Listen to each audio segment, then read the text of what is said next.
Les Nombres au chapitre 32. Les fils de Ruben et les fils de Gad avaient une quantité considérable de troupeaux.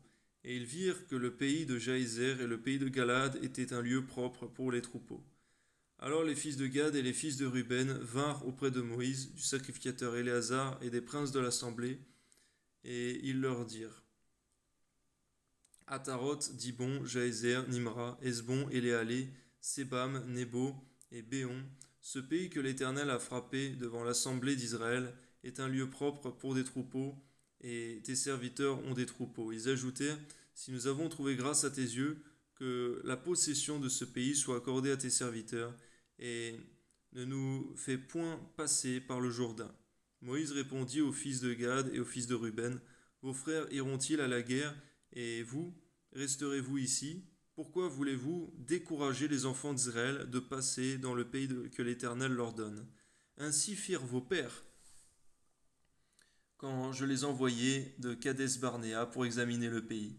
Ils montèrent jusqu'à la vallée d'Eshcol, et après avoir examiné le pays, ils découragèrent les enfants d'Israël d'aller dans le pays que l'Éternel leur donnait. Garde-nous d'amener le découragement sur tes enfants, Seigneur. Amen.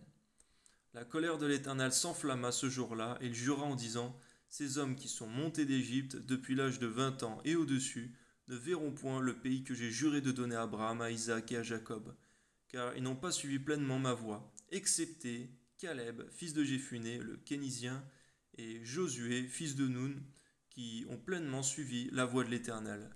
Donne-nous, Seigneur, d'être comme Caleb et Josué, qui suivent pleinement tes voies. Amen.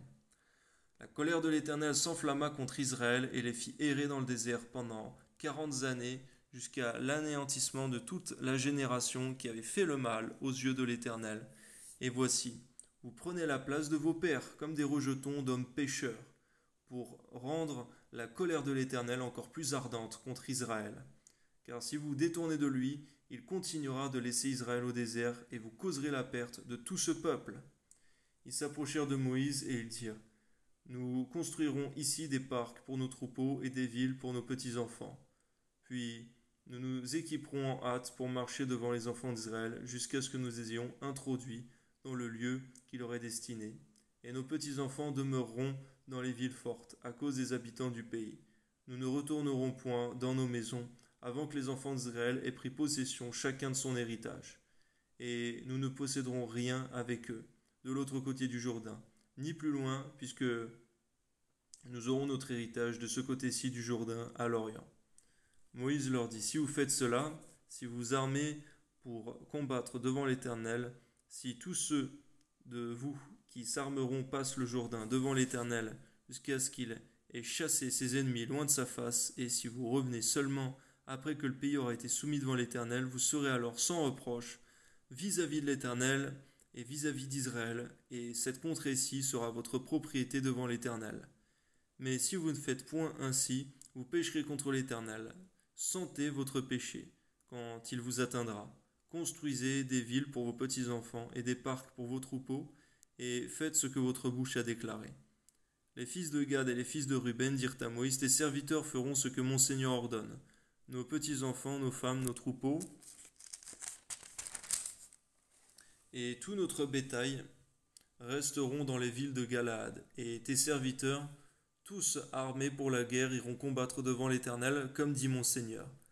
Moïse donna des ordres à leur sujet au sacrificateur Éléazar, à Josué, fils de Nun, et aux chefs de famille dans les tribus des enfants d'Israël. Il leur dit: Si les fils de Gad et les fils de Ruben passent avec vous le Jourdain, tous armés pour combattre devant l'Éternel, et que le pays soit soumis devant vous, vous leur donnerez en propriété la contrée de Galaad. Mais s'ils ne marchent point en armes avec vous, qu'ils s'établissent au milieu de vous dans le pays de Canaan. Les fils de Gad et les fils de Ruben répondirent: Nous ferons ce que l'Éternel a dit à tes serviteurs. Donne-nous une telle obéissance, Seigneur. Amen. Nous passerons en armes devant l'Éternel au pays de Canaan, mais que nous possédions notre héritage de ce côté-ci du Jourdain.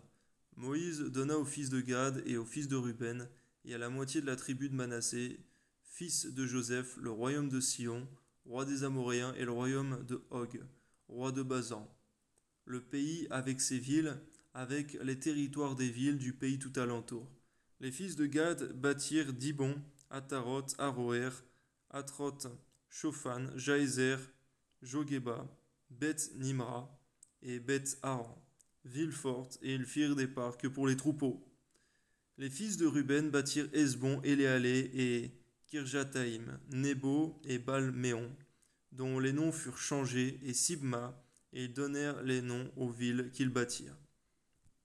Les fils de Makir, fils de Manassé, marchèrent contre Galad et s'en emparèrent. Ils chassèrent les Amoréens qui y étaient.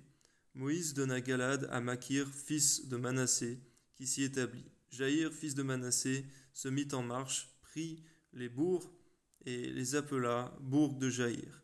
Nobaj se mit en marche, prit Kénath avec les villes de son ressort et l'appela Nobash d'après son nom. Amen.